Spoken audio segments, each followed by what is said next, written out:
Er det viktig å ha på seg hjelm, for det reduserer sjansen for alvorlige hodeskader med 80%. Inni hjelmen er det støttempende materiale som fordeler trykk over større områder på hodet. Skadet fall kan påvirke konsentrasjonen eller andre deler av hjernen for alt. Vi demonstrerer et fall med og uten hjelm ved hjelp av en vannmelon og Thomas.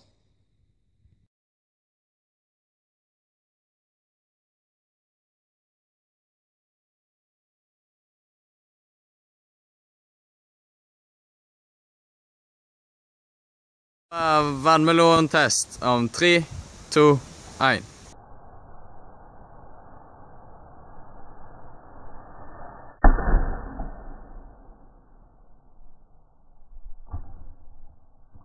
Test om 3, 2, 1.